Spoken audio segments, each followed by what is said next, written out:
मैंने अपनी सारी जवानी विदेश में बिता दी और अपनी तनख्वाह का काफी बड़ा हिस्सा घर पर भेजता रहा। लेकिन मेरे लालची भाइयों ने मेरे पिता को छल से सारी संपत्ति पर कब्जा कर लिया और जब मैं वापस लौट कर आया तो मुझसे कहने लगे कि तुम तो खाली हाथ लौट कर आए हो, निकल जाओ यहां से। मैं मुस्कुराया और अपने पुराने गंदे सूटकेस से एक ऐसी फाइल निकाली जिसे देखते ही भाइयों के चेहरे का रंग उड़ गया, क्योंकि मैंने जो धन भेजा था वो भाइयों के खाते में नहीं बल्कि एक ऐसी जगह पर निवेश किया था कि ट्रेन की लंबी और उदास यात्रा ने हवा के सीने में रुकावट पैदा की। तो मैं हड़बड़ाकर अपनी ही सपनों की दुनिया से बाहर आ गया। खिड़की से बाहर भागते हुए पेड़, खेत और मिट्टी के कच्चे घर अब यह मुझे बता रहे थे कि मैं अपनी धरती पर वापस आ चुका हूं। यह वह मिट्टी थी जिसकी खुशबू को मैंने पिछले 15 साल तक अपनी सांसों में बसाकर रखा था और जिसकी एक झलक देखने के लिए मैंने अपनी जवानी के सबसे कीमती दिन विदेश की तपती हुई सड़कों और सीमेंट की बोरियों के नीचे दबा दिए थे। मेरा नाम विक्रम है, लेकिन शायद मेरे माता पिता ने यह नाम रखते वक्त सोचा भी नहीं होगा कि मेरी जिंदगी में कभी कोई वैभव शामिल नहीं हो पाएगा। मैं सीट से उठा और ऊपर वाली बर्थ से अपना पुराना सूटकेस उतारा। यह सूटकेस ही मेरा एकमात्र साथी था, वही एकमात्र साथी जो इन 15 सालों में मेरे सुख और दुख दोनों का ही गवाह था। उसकी ऊपर की परत जगह जगह से खराब हो चुकी थी और उसका रंग भी काफी उड़ चुका था, बिल्कुल मेरी तरह। मेरे बालों में भी सफेदी उतर आई थी, चेहरे पर झुर्रियां पड़ गई थीं और कमर में एक लगातार रहने वाला दर्द रहने लगा था, जो मुझे उन भारी पत्थरों की याद दिलाता था जो मैंने बनाने वाली बड़ी बड़ी इमारतों की साइटों पर उठाए थे। ट्रेन की रफ्तार धीमी हो रही थी और मेरा दिल तेजी से धड़क रहा था। मेरे दिमाग में अपने गांव का नक्शा बार बार आ रहा था। वो कच्चा घर जहां हम सब बहन भाई मिलकर एक ही कमरे में सोते थे, वो बाबा की खांसी की आवाज और माँ के हाथ के बने हुए खाने का स्वाद। सब कुछ तो जैसे लगता था कि कल की ही बात हो, लेकिन मुझे पता था कि अब वहां सब कुछ बदल चुका होगा, क्योंकि मैंने जो पैसे भेजे थे उससे अब वहां एक आलीशान घर खड़ा हो चुका होगा। मेरे भाइयों ने चिट्ठियों में और फोन पर भी मुझे बताया था कि विक्रम भैया, आपकी कमाई से हमने गांव की सबसे ऊंची हवेली बना ली है और अब हम इलाके के चौधरी लोगों में गिने जाते हैं। मैं ट्रेन के रुकते ही अपना सामान उठाकर बाहर प्लेटफॉर्म पर आ गया। स्टेशन की भीड़ में मुझे कोई भी अपना चेहरा नजर नहीं आया। मैंने इधर उधर देखा कि शायद मेरे छोटे भाई राजवीर और चिंटू मुझे लेने आए हों, लेकिन वहां अजनबी चेहरों के सिवा कोई भी नहीं था। दिल में एक हल्की सी टीस उठी कि मैंने तो चिट्ठी लिखकर आने के वक्त के बारे में भी बता दिया था। फिर क्यों कोई नहीं आया? लेकिन फिर खुद ही अपने दिल को मैंने तसल्ली दी कि शायद कामकाज में व्यस्त हो गए होंगे या फिर गाड़ी खराब हो गई होगी। आखिर अब वे लोग बड़े कारोबारी बन चुके हैं, हजारों मुश्किलें होती हैं। मैंने गहरी सांस ली और स्टेशन से बाहर आकर एक रिक्शा कर लिया। रास्ते भर मैं खुली आंखों से बदलते हुए नज़ारों को देखता रहा। सड़कें पक्की हो गई थीं, दुकानें बढ़ गई थीं और लोगों के पहनावे भी अब बदल गए थे। रिक्शा वाले ने मुझे शीशे में देखते हुए पूछा, बाबूजी, लगता है बहुत समय के बाद घर लौटे हैं। मैंने मुस्कुराकर सिर हिलाया और कहा, हाँ भैया, पूरी जवानी खपाकर अब बुढ़ापा लेकर लौटा हूं। रिक्शा वाला हंस पड़ा और बोला, विदेश तो ऐसा ही होता है, इंसान को पूरा निचोड़ ही लेता है। उसकी बात मेरे दिल पर लगी थी, वाकई मुझे निचोड़ लिया गया था। मुझे याद आने लगा वो दिन जब मैं पहली बार अपने घर से निकला था। मेरे बाबा बीमार थे और घर में रोटी के लाले पड़ चुके थे। मैं घर का सबसे बड़ा बेटा था और मेरे कंधों पर जिम्मेदारियों का पहाड़ था। मेरे दोनों छोटे भाई राजवीर और चिंटू तब स्कूल में पढ़ते थे, लेकिन पढ़ाई लिखाई में उनका मन ही नहीं लगता था। वे हर वक्त आवारागर्दी करते और नए कपड़ों और जूतों की फरमाइश करते रहते थे। बाबा की दवाइयों और बहन की शादी की फिक्र ने मुझे मजबूर कर दिया कि मैं अपना देश छोड़ दूं। मैंने एजेंट को पैसे देने के लिए अपनी माँ के आखिरी झुमके भी बेच दिए थे और कसम खाई थी कि इतना कमाऊंगा कि मेरे घर वाले कभी किसी के आगे हाथ नहीं फैलाएंगे। दुबई की वह पहली रात मुझे आज भी याद है, जब मैं एक छोटे से कमरे में 10 मजदूरों के साथ जमीन पर सोया था। गर्मी इतनी ज्यादा थी कि दीवारें भी तप रही थीं और मच्छरों ने जीना मुश्किल कर रखा था। मैं सारी रात रोता रहा। माँ की याद और घर की दूरी ने मुझे तोड़ दिया था। लेकिन सुबह होते ही मैंने अपने आंसू पोंछ लिए और फिर काम पर लग गया। मेरा काम बहुत ही मेहनत वाला था। मुझे 50-50 किलो की सीमेंट की बोरियां उठाकर 5वीं मंजिल तक ले जानी होती थी। धूप ऐसी थी कि खाल तक उधड़ जाती थी।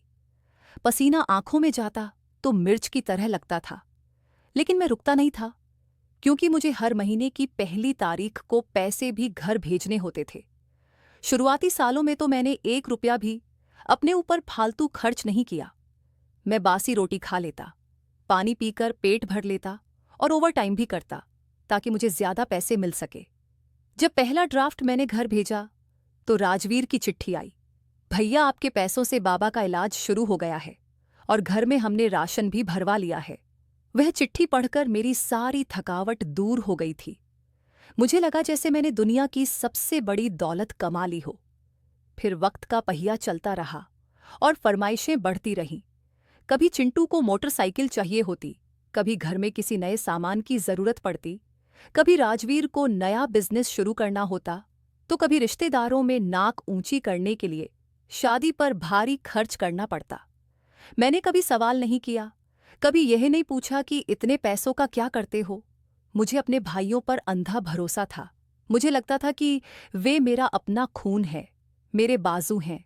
वे मेरे लिए वही सोचेंगे जो मैं उनके लिए सोचता हूँ। 4 साल बाद जब बहन की शादी हुई तो मैं उसमें शामिल नहीं हो सका, क्योंकि मेरे पास टिकट के पैसे नहीं बचे थे। मैंने अपने टिकट के पैसे भी बहन के दहेज के लिए भेज दिए थे। मैं फोन पर बहन की विदाई की आवाज़ सुनकर रोता रहा और वह रो रो कर मुझे याद करती रही। उसके बाद बाबा का देहांत हुआ तो वह मेरी जिंदगी का सबसे बड़ा सदमा था। मुझे ऐसा लगा जैसे मेरी कमर टूट गई हो। मैं आना तो चाहता था, मैं बाबा को आखिरी बार देखना चाहता था, लेकिन मेरे मालिक ने छुट्टी ही नहीं दी और भाइयों ने भी कहा कि भैया, आपके आने से बाबा की अंतिम विदाई और ज्यादा देर से हो पाएगी और फिर खर्चा भी बहुत होगा। आप बस पैसे भेज दीजिए ताकि हम उनके लिए पूजा पाठ और 13वीं अच्छे से तरीके से कर सकें। मैंने दिल पर पत्थर रखकर वह बात भी मान ली। मैंने अपने बाबा के अंतिम संस्कार के लिए अपनी जमा पूंजी भी बेच दी और खुद यहाँ पर अकेले बैठकर भगवान से रो रो कर शिकायत करता रहा। बाबा के जाने के बाद मुझे लगा कि अब मेरे भाई ही मेरा इकलौता सहारा है। मैंने अपनी मेहनत दुगनी कर दी। मैंने सोचा कि मुझे अपने लिए भी कुछ करना चाहिए, लेकिन राजवीर ने फोन करके कहा कि भैया, बाबा की अंतिम इच्छा थी कि गांव में हमारा एक बड़ा सा घर हो, बिल्कुल हवेली के जैसा, ताकि हमारे दुश्मनों को पता चले कि उनके बेटे कितने कामयाब हैं। आप बिल्कुल भी फिक्र ना करें, हम लोग जमीन ले रहे हैं और काम भी शुरू करवा रहे हैं। बस आप पैसे भेजते रहिएगा, हिसाब किताब हम लोग संभाल लेंगे। मैंने फिर भरोसा कर लिया और अगले 8 साल तक मैं मशीन की तरह काम करता रहा। मेरे हाथ खुरदरे होकर लकड़ी की तरह एकदम कड़क हो गए थे। मेरे चेहरे की त्वचा धूप से झुलसकर काली हो गई थी। मेरे बाल काफी गिर गए थे, लेकिन मैं खुश था कि मेरे गांव में मेरा एक महल बन रहा है, जहां पर मेरे नाम की तख्ती लगी होगी, जहां मैं अपनी बाकी की जिंदगी भी सुकून से गुजारूंगा। मेरे भाई मुझे कुछ कुछ समय के बाद घर की तस्वीर भेजते रहते थे, कभी उसकी बुनियाद की तो कभी दीवारों की और कभी जो कमरे बनकर तैयार हुए उनकी। वह तस्वीरें देखकर मेरा सीना चौड़ा हो जाता था कि यह मेरी कमाई है। मैंने कभी यह नहीं सोचा कि वह तस्वीर किस कारण से ली गई है या फिर कागजों पर किसका नाम है। मेरा दिमाग इन चालाकियों से बहुत दूर था। मैं तो बस एक मेहनत मजदूरी करने वाला आदमी था, जो अपने खानदान की मोहब्बत में गिरफ्तार था। अब जबकि मैं रिक्शे में बैठा अपने गांव की हद के अंदर दाखिल हो रहा था, तो वही हवेली मेरी आंखों के सामने घूम रही थी। रिक्शा एक शानदार और आलीशान बिल्डिंग के सामने रुका। यह वही हवेली थी जिसकी तस्वीरें मैं देखता रहता था। सफेद संगमरमर से बनी हुई ऊंची दीवारें, बड़ा सा लोहे का गेट और अंदर झांकते हुए ढेर सारे पेड़ पौधे। वाकई यह किसी महल से कम नहीं था। मेरा दिल गर्व से भर गया। मैंने रिक्शे वाले को पैसे दिए, अपना पुराना सा सूटकेस उठाया और गेट की तरफ बढ़ गया। गेट पर एक यूनिफॉर्म पहने हुए गार्ड खड़ा था, जिसने मुझे रोक लिया और कड़क अंदाज में पूछा, कहाँ जा रहे हो भाई, किससे मिलना है? मैं मुस्कुराकर बोला, अरे मैं विक्रम हूँ, इस घर का मालिक, अपने भाइयों राजवीर और चिंटू से मिलने आया हूँ। चौकीदार ने मुझे ऊपर से नीचे तक देखा। मेरी पुरानी कमीज जिसका कॉलर घिसा हुआ था, मेरा बदन जिस पर सफर की धूल लगी थी और मेरे हाथ में मौजूद वो पुराना सूटकेस देखकर उसके चेहरे पर एक व्यंग भरी मुस्कान आ गई। उसने कहा, तुम्हारा दिमाग तो ठीक है, ये सेठ राजवीर और सेठ चिंटू जी का घर है। यहाँ रोज तुम जैसे कई मांगने आते हैं और खुद को उनका रिश्तेदार बताते हैं। चलो जाओ यहाँ से, वरना धक्के देकर निकाल दूंगा। चौकीदार की बात सुनकर मुझे लगा जैसे किसी ने मेरे मुंह पर थप्पड़ मार दिया हो। मैं गुस्से से बोला, ओ जानते नहीं हो तुम कि मैं कौन हूं? अंदर जाकर बताओ कि विक्रम भैया आए हैं दुबई वाले। चौकीदार शायद मेरे अंदाज की शक्ति से घबरा गया था, या फिर उसे कुछ शक हुआ। उसने कहा, अच्छा यहीं रुको, मैं एक बार पूछकर आता हूं। वह अंदर गया और मैं वहीं धूप में खड़ा रहा, जहां मैंने अपनी सारी जिंदगी गुजारी थी। कुछ मिनटों के बाद गेट खुला और मेरे दोनों भाई राजवीर और चिंटू बाहर आए। उन्हें देखकर मेरा दिल खुशी से उछल पड़ा। वह दोनों अब काफी जवान और सेहतमंद लग रहे थे। उन्होंने कीमती कपड़े पहन रखे थे और हाथों में महंगी घड़ियां थीं। वह बिल्कुल किसी सेठ के जैसे ही लग रहे थे। मैंने अपना सूटकेस जमीन पर रखा और बाहें फैलाकर उनकी तरफ बढ़ गया ताकि उन्हें अपने गले से लगा सकूं। लेकिन उनके कदम वहीं पर रुक गए। उनके चेहरों पर वह खुशी नहीं थी जिसकी मुझे उम्मीद थी। उनकी आंखों में वह चमक नहीं थी जिसके लिए मैं तरस रहा था। उनके चेहरे एकदम सपाट और ठंडे पड़े थे, जैसे कि वे किसी अजनबी को देख रहे हों। राजवीर ने आगे बढ़कर मुझे गले लगाने की जगह बस औपचारिकता से हाथ मिला लिया और चिंटू ने तो बस दूर से ही मुस्कुराकर मुलाकात की। मेरी फैलाई हुई बाहें हवा में ही टंगी रह गईं और फिर बेबस होकर नीचे गिर गई। ये मेरा पहला झटका था। राजवीर ने मुझे बड़ी तीखी नजरों से देखा, फिर मेरे पुराने सूटकेस को देखकर अपनी नाक चढ़ाई और ठंडे अंदाज में बोला, भैया आपने आने में बहुत देर कर दी, और ये क्या हुलिया बना रखा है? यहाँ लोग देखेंगे तो क्या कहेंगे कि चौधरी का भाई भिखारियों के कपड़ों में आ गया है। उसके अंदाज में फिक्र नहीं बल्कि शर्मिंदगी थी, जैसे कि मैं उनके स्टेटस पर दाग हूं। मैंने हंसने की कोशिश की और कहा, अरे राजवीर, सफर की थकावट है, विदेश में तो इंसान ऐसा ही हो जाता है। अब तुम लोग सुनाओ कैसे हो? और ये घर तो भगवान के आशीर्वाद से बहुत ही शानदार बना लिया है, बिल्कुल वैसा ही जैसा मैंने सोचा था। चिंटू ने तुरंत बात काटते हुए कहा, हाँ भैया, मेहनत तो बहुत लगी है। हम लोगों ने इस घर को बनवाने के लिए दिन रात एक कर दिया था, तब जाकर यह सब बन पाया है। उसने हमारी और हमने इन शब्दों पर इतना जोर दिया कि मुझे बहुत अजीब लगा, जैसे मेरी मेहनत का इसमें कोई हिस्सा शामिल ही ना हो। खैर, हम लोग फिर अंदर दाखिल हुए। घर अंदर से और भी ज्यादा खूबसूरत था। कीमती फर्नीचर, बड़ा सा झूमर और महंगी महंगी कालीन देखकर मेरी तो आंखें बड़ी बड़ी हो रही थी। लेकिन मुझे यह देखकर हैरत हुई कि ड्राइंग रूम में सिर्फ राजवीर और चिंटू की बड़ी बड़ी तस्वीरें लगी थीं और कहीं कहीं बाबा की तस्वीर थी, लेकिन मेरी कोई भी तस्वीर नहीं थी। हालांकि मैंने अपनी कई सारी तस्वीरें भेजी थीं। मुझे ऐसा महसूस हुआ जैसे मैं इस घर में कोई अजनबी हूं, एक बिन बुलाया हुआ मेहमान हूं। मुझे एक छोटे से कमरे में ठहराया गया, जो शायद मेहमानों के लिए अलग से बनाया गया था, या फिर पुराने सामान के लिए, क्योंकि वहां की दीवारों का पेंट उखड़ा हुआ था और फर्नीचर भी पुराना था। मैंने मन में सोचा, कोई बात नहीं, शायद अभी सफाई नहीं हुई होगी। शाम को खाने की टेबल पर मैंने उम्मीद की कि हम सब लोग एक साथ बैठकर पुरानी यादों को ताज़ा करेंगे, लेकिन वहां का माहौल तो कुछ और ही लग रहा था। मेरे भाइयों की पत्नियां भी थीं, जिन्होंने बड़े ही अजनबीपन से मुझसे मुलाकात की और फिर अपने अपने कमरों में चली गई। खाने की टेबल पर मैंने बात शुरू की, देखो भाई, अब मैं वापस आ गया हूं। अब मैं दोबारा नहीं जाऊंगा, वहां बहुत काम कर लिया है। अब मैं चाहता हूं कि हम सब लोग मिलकर रहें और मैं भी कारोबार में हाथ बटाऊं। यह सुनते ही खाने की मेज पर सन्नाटा पसर गया। राजवीर और चिंटू ने एक दूसरे की तरफ आंखों ही आंखों में बातें करने वाली नजर से देखा। राजवीर ने पानी का गिलास पिया और गला साफ करते हुए बोला, भैया, आप अभी बहुत थके हुए हैं, इसीलिए आराम करिए। ये सब बातें तो बाद में भी हो जाएंगी। वैसे भी कारोबार करने के तौर तरीके तो बदल गए हैं। आप तो पुराने जमाने के आदमी हैं, आपको आजकल के मार्केट का क्या पता। चिंटू ने भी बात में बात शामिल करते हुए कहा, और भैया, आपने कौन सा कोई करोड़ों रुपए यहां पर भेज दिए थे जो अब आप कारोबार में हिस्से की बातें कर रहे हैं। महंगाई ही इतनी थी कि बस गुजारा ही होता था।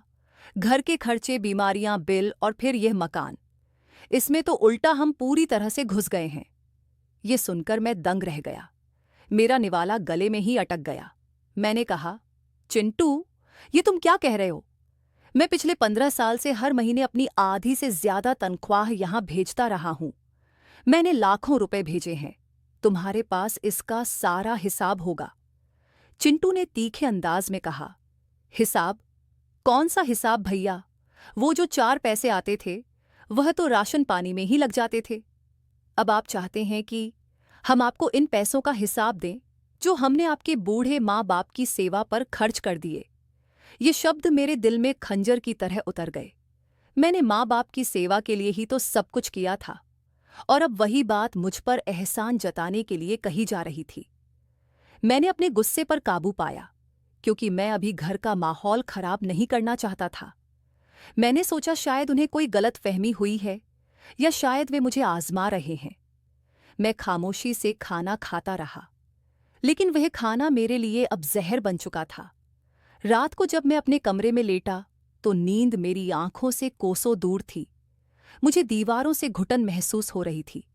ये वही घर था जिसे बनाने के लिए मैंने अपना खून पसीना एक किया था, लेकिन आज इस घर की दीवारें मुझे पहचानने से ही इनकार कर रही थीं। मुझे बाबा की बहुत तेजी से याद आई। अगर आज वे जिंदा होते तो क्या मेरे साथ ऐसा व्यवहार होता? मुझे याद है कि बाबा आखिरी दिनों में फोन पर मुझे कुछ कहना चाहते थे, लेकिन चिंटू हमेशा फोन ले लेता था और फिर कहता था कि बाबा की तबीयत खराब है, वे ठीक से बात नहीं कर सकते। बाबा की आवाज में बेबसी होती थी। वे अक्सर कहते थे, विक्रम बेटा, तू बहुत ही भोला है, इस दुनिया को नहीं जानता। मैं तब उनकी बात नहीं समझता था, लेकिन आज उनके शब्द मेरे कानों में गूंज रहे थे। अगली सुबह जब मैं नाश्ते की मेज पर गया तो सारा मामला बिल्कुल साफ हो गया था। राजवीर और चिंटू किसी वकील के साथ बैठे थे, कुछ कागजों पर दस्तखत कर रहे थे। मुझे देखते ही उन्होंने सारे कागज समेट लिए। वकील ने मुझे देखकर अजीब सी मुस्कुराहट दी और फिर चला गया। मैंने पूछा, यह वकील यहां क्यों आया था? राजवीर ने लापरवाही से कहा, कुछ नहीं, बस प्रॉपर्टी और टैक्स का मामला था। भैया, आप इन सब चक्करों में मत पड़िए, आप बस आराम करिए। और हां, हम सोच रहे थे कि आप गांव में बोर हो जाएंगे, क्यों ना आप शहर वाले छोटे फ्लैट में शिफ्ट हो जाए। वहां आपको आज़ादी भी होगी और सुकून भी। ये बात सुनकर मेरे पैरों तले से जमीन निकल गई। मैं अभी कल ही आया हूं और आज ये लोग मुझे घर से निकलने की बातें कर रहे हैं। मैंने शक्ति से कहा, राजवीर, मैं अपने घर में आया हूं, किसी होटल में नहीं जो तुम लोग मुझे शिफ्ट होने को कह रहे हो। ये घर मेरा है, मैंने बनाया है। चिंटू, जो अब तक खामोश था, अचानक फट पड़ा, तुम्हारा घर? कौन सा तुम्हारा घर? तुम्हारे पास कोई सबूत है कि ये घर तुम्हारा है? रजिस्ट्री देखी है तुमने? इस घर के कागजों पर सिर्फ मेरा और राजवीर का नाम है। बाबा ने मरने से पहले सारी जायदाद हमारे नाम पर कर दी थी, क्योंकि सेवा तो हमने ही की थी। तुम तो विदेश में अय्याशी करते रहे और हमें कुछ सिक्के भेजकर एहसान जताते रहे।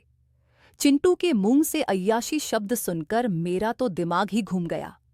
मैं, जिसने एक वक्त की रोटी खाकर पैसे बचाए, जिसने फटे कपड़े पहनकर उन लोगों के लिए ब्रांडेड सूट भेजे, आज मैं इनके लिए ऐश मजे से रहने वाला बन गया था। मेरी आंखों में आंसू आ गए, लेकिन यह कमजोरी के नहीं, गुस्से और दुख के आंसू थे। मैंने कांपती आवाज में कहा, तुम झूठ बोल रहे हो। बाबा ऐसा नहीं कर सकते। वह जानते थे कि मैंने कितना बलिदान दिया है। राजवीर ने दराज से एक फाइल निकाली और मेरे सामने फेंक दी। यह देख लो वसीयत, और यह देख लो, रजिस्ट्री के सारे कागज सब कानूनी हैं। बाबा ने पूरे होशो हवास में ही अंगूठा लगाया था कि विक्रम को जायदाद से बेदखल किया जाता है, क्योंकि वह नाफरमान बेटा है और उसने विदेश जाकर हम सबको भुला दिया है। मैंने कांपते हाथों से वह कागज उठाए। उन पर सच में बाबा का अंगूठा लगा हुआ था, लेकिन मैं जानता था कि बाबा पढ़े लिखे नहीं थे। उन्हें शायद धोखे से कुछ और बात कहकर अंगूठा लगवाया गया होगा। मेरा दिल चाह रहा था कि मैं चिल्लाऊं और उन लोगों का गिरेबान पकड़ लूं, लेकिन मैं चुप रहा, क्योंकि मैं जानता था कि अभी इमोशनल होने का कोई फायदा नहीं है। वे ताकतवर थे और मैं कमजोर। मैंने गहरी नजरों से अपने दोनों भाइयों को देखा, जो खुलकर अपनी असलियत पर आ चुके थे। उनकी आंखों में लालच और बेशर्मी साफ दिखाई दे रही थी।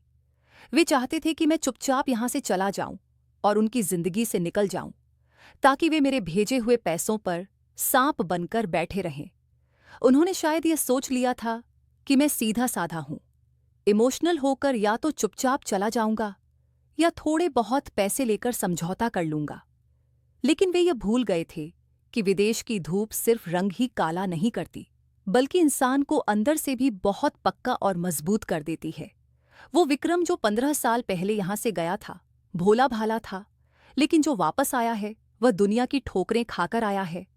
मैंने वे कागज टेबल पर रख दिए और फिर मेरे चेहरे पर एक अजीब सी मुस्कुराहट आ गई। ऐसी मुस्कुराहट जिसमें दुख कम और एक राज ज्यादा छुपा हुआ था। मैंने कहा, ठीक है, अगर बाबा की यही मर्जी थी और तुम लोग यही चाहते हो, तो मैं फिर कुछ भी नहीं कहूंगा। लेकिन मुझे मेरा वह सूटकेस दे दो जो मैं लाया हूं। उसमें मेरे कपड़े हैं। मैं वह लेकर यहां से चला जाऊंगा। राजवीर ने नफरत से कहा, हाँ हाँ, ले जाओ अपना वह कचरे का डिब्बा। हमें वैसे भी उसकी कोई जरूरत नहीं है। मैं उठा और अपने कमरे की तरफ गया। मेरा दिल भारी था, लेकिन दिमाग बिल्कुल साफ।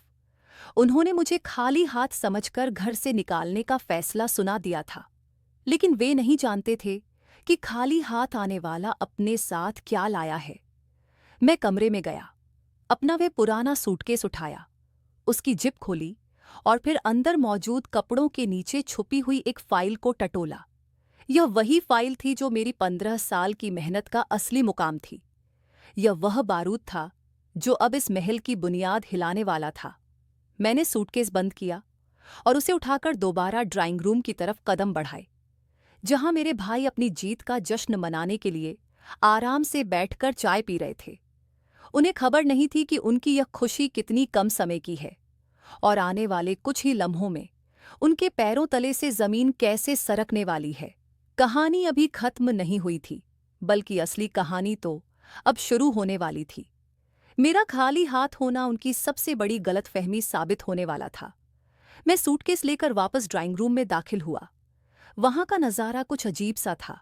हवा में एक भारीपन और तनाव महसूस हो रहा था, जैसे तूफान से पहले की खामोशी होती है।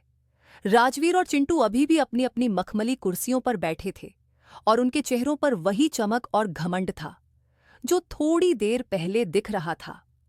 वे शायद यही समझ रहे थे कि मैं अपना सामान लेकर उल्टे कदम वापस जाने आया हूं, या शायद उनसे किराए के पैसे मांगने आया हूं, या फिर उनके सामने गिड़गिड़ाकर दया की भीख मांगने आया हूं। राजवीर ने मुझे देखते ही टेढ़ी सी हंसी हंसते हुए कहा, जो ड्राइंग रूम की दीवारों से टकराकर मेरे दिमाग को चीरती हुई महसूस हुई। उसने अपने हाथ में पकड़े महंगे सिगार का धुआं हवा में बिखेरते हुए बड़ी लापरवाही से बोला, क्यों भैया, रास्ता भूल गए हो या फिर जाने से पहले आखिरी बार इस महल को जी भरकर देखना चाहते हो? देख लो देख लो, आखिर तुम्हारे पैसों की भी कुछ ना कुछ तो आहट आएगी ही, इसमें शामिल ही होगी। चाहे फिर वो ईंटों के भट्टे वाले मजदूर की मजदूरी जितनी ही क्यों ना हो, और हाँ, अगर किराया चाहिए तो वह भी मिल जाएगा। बस अब ड्रामा बंद करो और निकलो यहां से। चिंटू ने भी टांग पर टांग रखकर झूलते हुए बड़े स्टाइलिश अंदाज में कहा, अरे नहीं यार राजवीर भैया, शायद भैया को भूख लगी होगी। आखिर इतने लंबे सफर से आए हैं और हमने इनका ठीक से स्वागत नहीं किया। नौकरानी को कहता हूं कि किचन से बची हुई रोटी और दाल ही ला दें, ताकि भैया पेट भरकर खा लें और फिर सफर कर सकें, और फिर गांव भर में जाकर हमारे बारे में किस्से भी सुना सकें।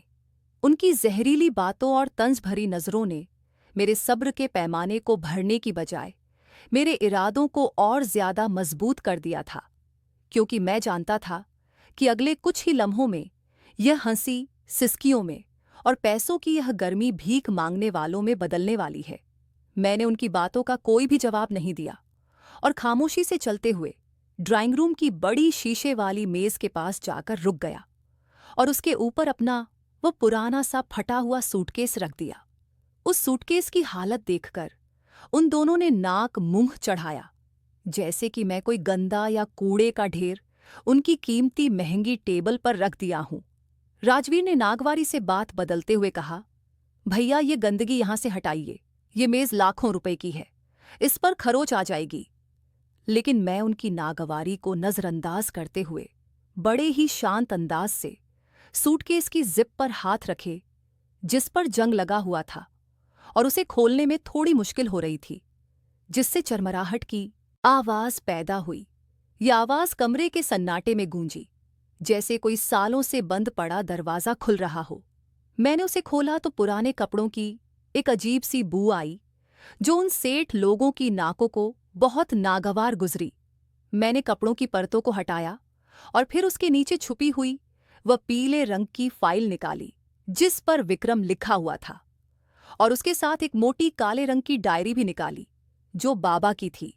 मैंने वो फाइल और डायरी निकालकर टेबल पर उनके सामने रखी और फाइल के ऊपर अपना सख्त और खुरदरा हाथ जमाते हुए उनकी आंखों में आंखें डालकर कहा, राजवीर और चिंटू, तुम लोगों ने मुझे कहा था कि मैं खाली हाथ लौटा हूं और तुमने मुझे मेरे ही घर से निकल जाने का आर्डर दिया था।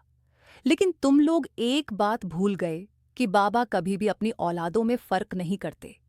लेकिन जब औलाद बेईमान हो जाए और आपको धोखा देने लगे, तो फिर आपको अपनी विरासत और इज्जत बचाने के लिए कुछ ऐसे फैसले करने पड़ते हैं जो भले ही कठोर लगते हैं, लेकिन असल में वही इंसाफ होता है। तुम लोग समझते थे कि बाबा, जो कि बिस्तर पर पड़े हुए सिर्फ खांसते रहते हैं, उन्हें कुछ खबर नहीं थी, लेकिन वह खामोश नजरों से सब कुछ देख रहे थे। राजवीर ने उस फाइल को बड़ी ही गिरी हुई नजरों से देखा और सिगार ऐश ट्रे में मसलते हुए कहा, ये क्या है? बाबा की कोई पुरानी नसीहत वाली डायरी है? ये तुम्हारे मेडिकल के बिल हैं जो हमें दिखा रहे हो ताकि हम तुम पर तरस खाएं। हमें इन कागजों में कोई दिलचस्पी नहीं है। हमारे पास अदालत के पक्के कागज हैं और वकीलों की पूरी टीम है। तुम इन रद्दी के कागजों से हमें डरा नहीं सकते। मैंने कहा, यह रद्दी नहीं, तुम्हारी करतूतों का कच्चा चिट्ठा है। मैंने फाइल खोली और उसमें से सबसे पहले एक रसीद निकाली और राजवीर के सामने लहराई। याद है राजवीर, 4 साल पहले तुमने कहा था कि ट्रैक्टर खरीदना है खेतीबाड़ी के लिए, और तुमने मुझसे 12 लाख मंगवाए थे। ये उस ट्रैक्टर की जाली रसीद है जो तुमने मुझे भेजी थी, और ये उसके पीछे लगा हुआ शोरूम का बिल है। मुंशी जी से तुमने निकलवाया था। ये वह खत है जिसमें लिखा है कि इस नाम का कोई भी ट्रैक्टर कभी खरीदा ही नहीं गया। वह 12 लाख तुमने जुए में हार दिए थे। राजवीर का चेहरा सफेद पड़ गया। उसने कुछ बोलने की कोशिश की, लेकिन शब्द उसके गले में फंस गए। मैंने अगला कागज निकाला और चिंटू की तरफ किया और कहा, और तुम चिंटू, तुमने कहा था कि बाबा को गुर्दों की दिक्कत है और उनका डायलिसिस होना है। तुम हर महीने मुझसे 400 मंगवाते रहे। ये देखो हॉस्पिटल की रिपोर्ट। बाबा के गुर्दे बिल्कुल ठीक थे। उन्हें सिर्फ आंतों का मामूली इन्फेक्शन था। तुमने अपने बाप की बीमारी का भी सौदा किया। उन पैसों से तुम अपनी गर्लफ्रेंड को तोहफे देते रहे। क्या तुम्हें शर्म नहीं आई कि जिस बाप ने तुम्हें उंगली पकड़कर चलना सिखाया, तुमने उसे बेच दिया? चिंटू की आंखें झुक गईं, लेकिन उसकी अकड़ अभी भी बाकी थी। उसने कहा, ये सब पुरानी बातें हैं, इनका जायदाद से क्या रिश्ता? पैसे आपने भेजे थे, हमने खर्च कर दिए। आप क्या हमारी जान ले लेंगे? मैंने मुस्कुराकर फाइल का पहला पन्ना पलटा और उसमें से एक खाकी रंग का बड़ा सा लिफाफा निकाला, जिस पर सरकारी मोहर और अदालत के स्टैंप लगे हुए थे। मैंने वह लिफाफा राजवीर की तरफ सरकाया और कहा, ठीक है, पुरानी बातें छोड़ देते हैं, अब हाल की ही बात करते हैं। इसे खोलो और ऊंची आवाज में पढ़ो, ताकि तुम्हें और चिंटू को पता चले कि तुम जिस जमीन पर बैठे हो और जिस छत के नीचे तुम अपनी हुकूमत के सपने देख रहे हो, उसकी असली हकीकत क्या है? और तुम जिस हवेली को अपना कह रहे हो, उसकी बुनियादों में किसका नाम लिखा है?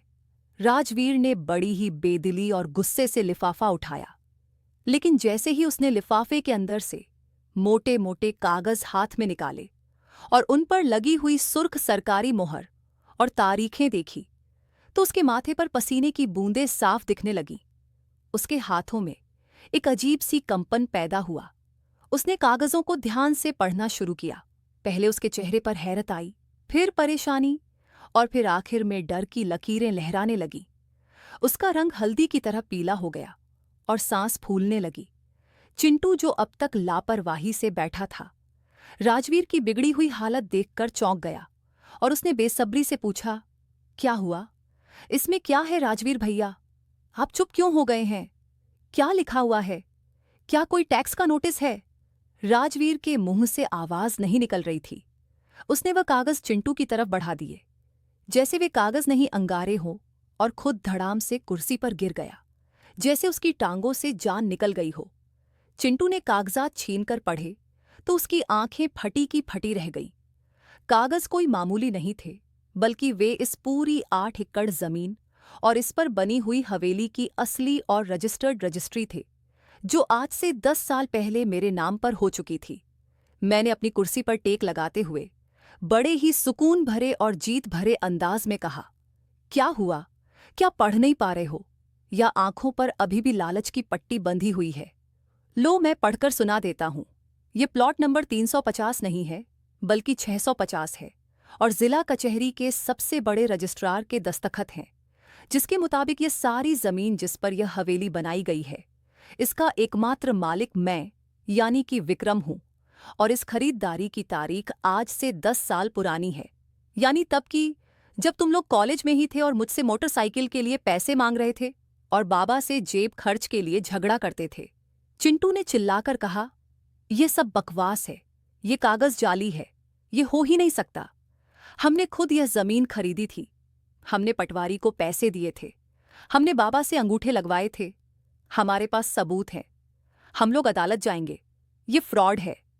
मैंने हंसकर कहा, हाँ, तुमने अंगूठे लगवाए थे और तुमने पटवारी को रिश्वत भी दी थी, लेकिन तुमने यह नहीं देखा कि तुम किन कागजों पर अंगूठे लगवा रहे हो। और जिस पटवारी को तुमने पैसे दिए थे, वह बाबा का पुराना मिलने वाला था। उसने तुमसे पैसे भी लिए और काम वही किया जो बाबा ने कहा था। तुमने जो जमीन खरीदी थी वह यह वाली नहीं थी, बल्कि वह तो नहर के किनारे वाली वह बंजर और साधारण जमीन थी जो बाबा ने तुम्हारे नाम पर खरीदी थी, ताकि तुम लोगों का भी दिल रह जाए और तुम अपनी ही खुशी में डूबे रहो। लेकिन यह हवेली वाली जमीन बाबा ने मेरी भेजी हुई रकम से मेरे नाम पर खरीदी थी, और इसकी पावर ऑफ अटर्नी उन्होंने संभाल कर रखवाई थी। यह सुनते ही दोनों भाइयों के आगे अंधेरा छा गया, जैसे किसी ने उनकी आंखों पर पर्दा डाल दिया हो। मैं बात जारी रखते हुए बोला, तो क्या तुम लोगों को लगता था कि मैं विदेश में सिर्फ सीमेंट की बोरियां उठाता था और मुझे घर की कोई खबर नहीं थी? या तुम्हें लगा कि मैं अनपढ़ मजदूर हूं जिसे तुम आसानी से बेवकूफ बना लोगे? या तुम्हें लगा कि बाबा तो बूढ़े हो गए हैं तो वह सठिया गए हैं? याद करो, आज से 7 साल पहले का वो दिन जब बाबा को दिल का दौरा पड़ा था और डॉक्टरों ने कहा था कि उनका बाईपास होगा। तुम लोगों ने फोन पर मुझसे कहा था कि भैया 40 लाख भेजो, बाबा का ऑपरेशन होना है। मैंने वो पैसे भेजे थे, लेकिन तुमने उन पैसों से क्या किया? तुमने बाबा का सरकारी अस्पताल में मुफ्त में इलाज करवाया और डॉक्टर को रिश्वत देकर झूठी रिपोर्ट्स बनवाई, और वह 40 लाख तुमने अपनी अय्याशी में उड़ा दिए। नई गाड़ियां खरीदी और दोस्तों के साथ घूमने फिरने निकल गए। बाबा को उस वक्त सब सच्चाई पता चल गई थी। वो बिस्तर पर लेटे सब देख रहे थे कि उनके सपूत क्या कर रहे हैं।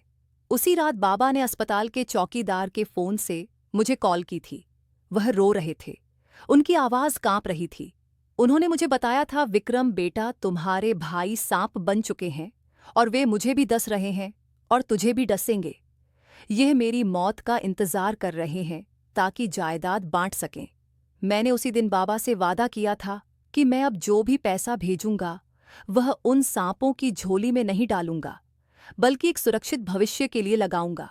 उसके बाद मैं जो भी पैसा भेजता था, वह सिर्फ दिखाने के लिए तुम्हारे अकाउंट में आता था, ताकि तुम लोग शांत रहो और बाबा को परेशान ना करो। लेकिन वह पैसा सिर्फ इतना होता था कि घर का दाल रोटी चल सके। असली कमाई जो लाखों में थी, मैंने ओवरटाइम लगाकर खून पसीना एक करके कमाई थी।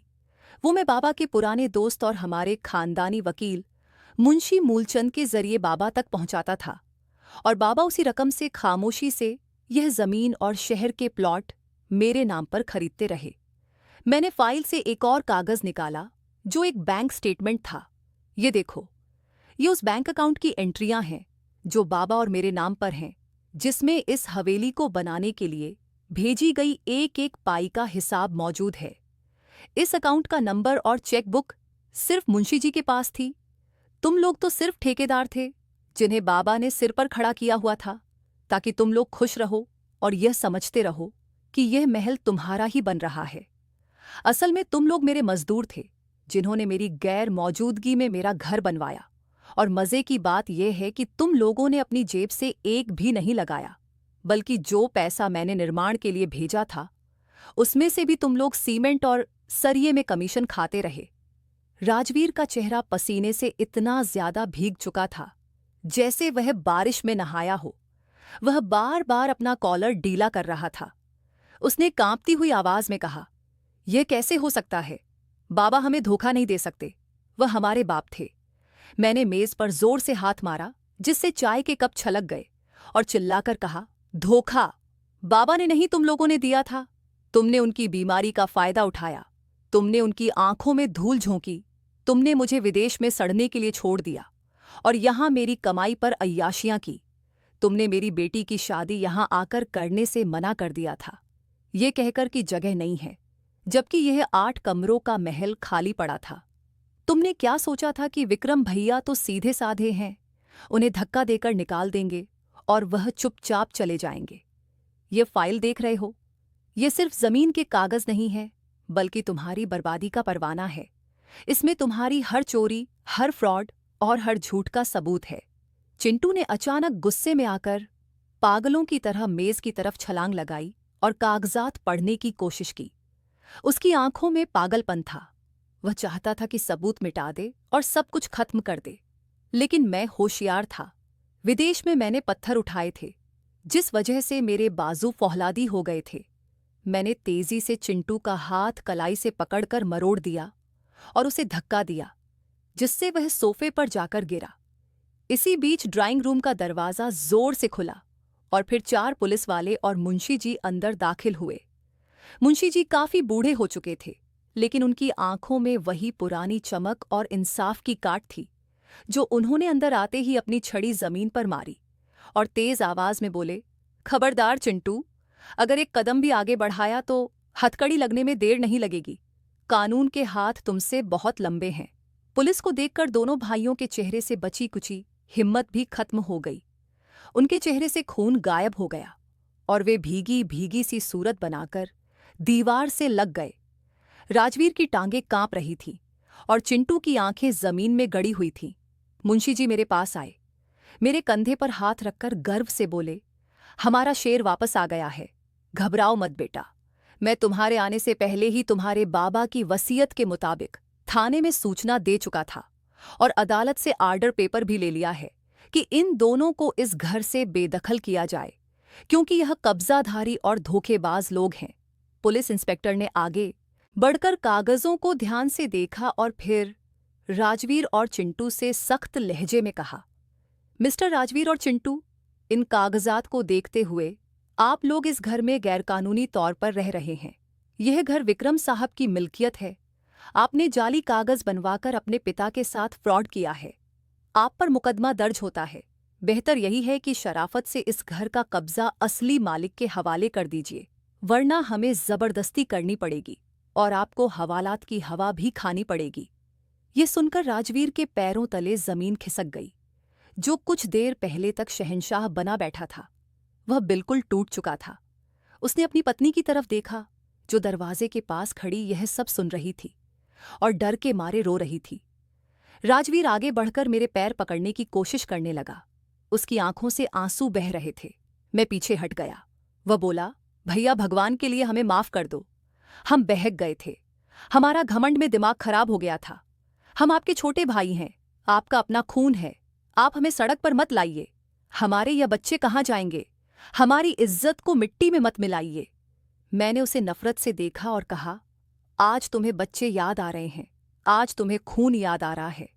जब तुमने मुझे गेट पर रोका था और धक्के देकर निकाला था, तब तुम्हें याद नहीं आया कि मैं तुम्हारा बड़ा भाई हूं। तब तुम्हें मेरे बुढ़ापे और मेरी बर्बादी का ख्याल नहीं आया। तुमने तो मुझे जिंदा ही दफन करने का प्लान बना लिया था। तुमने तो मेरी लाश पर यह महल खड़ा करने का सोचा था। चिंटू भी बच्चों की तरह फूट फूट कर रोने लगा। भैया, हमसे गलती हो गई, हमें माफ कर दीजिए। आप जो भी सजा देंगे हमें मंजूर है। बस हमें घर से मत निकालिए। लोग क्या कहेंगे? हमारी नाक कट जाएगी। हम कहीं मुंह दिखाने के काबिल नहीं रहेंगे। मैंने गहरी सांस ली और कुर्सी पर बैठ गया। मैं चाहता तो उन्हें इस वक्त पुलिस के हवाले कर सकता था। मैं चाहता तो उन्हें इस तरह से धक्के देकर निकाल सकता था जैसा उन्होंने मेरे साथ किया था। लेकिन मैं उन जैसा नहीं था। मैं विक्रम था, जिसके सीने में एक पिता का दिल धड़कता था। मैं पत्थर नहीं था। मैंने अपने गुस्से को काबू किया, क्योंकि मैं अपने पिता का सच्चा बेटा था। मैंने कुछ देर खामोशी रखी। कमरे में सिर्फ उनकी सिसकियां और पुलिस वालों के भारी जूतों की आवाज आ रही थी। फिर मैंने एक फैसला सुनाने वाले अंदाज में कहा कि मैं तुम्हें सड़क पर नहीं फेंकूंगा, क्योंकि मैं नहीं चाहता कि बाबा की आत्मा को तकलीफ पहुंचे कि उनके बेटे दर दर भटक रहे हैं और फिर लोग भी मेरे परिवार पर हंसे। लेकिन मैंने फैसला किया है। ये सुनकर उन दोनों ने उम्मीद भरी नजरों से मेरी तरफ देखा, जैसे डूबते को तिनके का सहारा। तुम लोग अब हवेली के मालिक की हैसियत से नहीं रहोगे। इस हवेली के पिछले हिस्से में जो सर्वेंट क्वार्टर तुमने नौकरों के लिए बनवाए हैं, जिनमें आज तक तुमने किसी भी नौकर को टिकने नहीं दिया, क्योंकि तुम उन्हें इंसान ही नहीं समझते थे, आज तुम दोनों अपनी बीवी बच्चों के साथ वहीं पर रहोगे। तुम्हारी पत्नियां घर का कामकाज करेंगी और तुम दोनों इस हवेली की देखभाल करोगे, बगीचे को पानी दोगे, सफाई करोगे और मेरी गाड़ियां साफ करोगे। बदले में तुम्हें रोटी और छत मिलेगी और खर्च के लिए तुम्हें उतने ही पैसे मिलेंगे जितने तुम मुझे विदेश में अपने पास रखने देते थे, ताकि तुम्हें एहसास हो कि पैसे का मोहताज होना क्या होता है। और याद रखना, अगर तुमने एक भी चीज चोरी की या कोई होशियारी दिखाने की कोशिश की, तो मुंशी जी के पास पुलिस का नंबर मौजूद है। ये फैसला सुनकर उनके चेहरे की हवाइयां उड़ गईं। उनके लिए मौत से भी बदतर सजा थी कि वे अपने ही घर में, जिसे वे अपना समझते थे और जहां वे राज करते थे, अब नौकर बनकर रहेंगे। लेकिन उनके पास कोई दूसरा रास्ता नहीं था, क्योंकि जेल जाने का डर उनके सिर पर मंडरा रहा था और शहर में उनकी इज्जत मिट्टी में मिल चुकी थी। उन्होंने सिर झुकाकर और बेइज्जती के आंसू पीते हुए मेरी शर्त को एक्सेप्ट कर लिया। पुलिस इंस्पेक्टर ने मेरे फैसले की तारीफ की और मुंशी जी के साथ बाहर चले गए। उस शाम मैं हवेली के मास्टर बेडरूम का दरवाज़ा खोलकर अंदर गया। ये वही कमरा था जो राजवीर ने अपने लिए तैयार करवाया था और जहां किसी को आने की इजाज़त नहीं थी, लेकिन अब उस पर मेरा अधिकार था। मैं बालकनी में आकर खड़ा हो गया, जहां से पूरा गांव नजर आ रहा था। सूरज डूब रहा था और हवा में ठंडक थी। मैंने आसमान की तरफ देखा और मुस्कुरा दिया। मुझे बादलों में बाबा का मुस्कुराता हुआ चेहरा नजर आया, जैसे कि वह कह रहे हो, शाबाश मेरे शेर, तूने अपना अधिकार ले लिया और मेरा नाम भी रख लिया। एक अजीब सा सुकून महसूस हो रहा था, ऐसा सुकून जो पिछले 15 साल में मुझे कभी नसीब नहीं हुआ था। मैंने नीचे देखा, जहां राजवीर और चिंटू सर्वेंट क्वार्टर की तरफ अपना सामान शिफ्ट कर रहे थे। उनके कंधे झुके हुए थे। उनकी पत्नियां रो रही थीं और उनकी चाल में वह अकड़ बाकी नहीं थी। ये उनके कर्मों का फल था जो उन्हें उनकी असली जगह पर ले आया था। मैंने अपनी जेब से वह पुराना सिक्का निकाला जो मैं 15 साल पहले गांव से जाते वक्त अपनी जेब में रखकर ले गया था, और उसे हवा में उछाल दिया। वो सिक्का चमकता हुआ नीचे गिरा, बिल्कुल उसी तरह जैसे कि मेरे भाइयों का गुरूर मिट्टी में मिल गया था। मैं विक्रम अब सिर्फ नाम का वैभव नहीं था। अब मेरे पास शान और शौकत थी और मैं अपनी किस्मत का खुद राजा था। और यह आलीशान हवेली अब मेरे सब्र, मेरे बलिदान और मेरे पिता की दूरदर्शिता की गवाही दे रही थी। सच है कि जुल्म की टहनियां कभी फल नहीं देती और जो दूसरों के लिए गड्ढा खोदते हैं वे उसमें खुद ही गिरते हैं।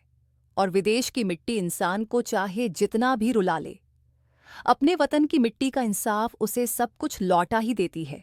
दोस्तों, कहानी अच्छी लगी हो तो कमेंट करके ज़रूर बताएं और हाँ, नोटिफिकेशन बेल को ज़रूर दबाएं ताकि अगली वीडियो सबसे पहले आपको मिले।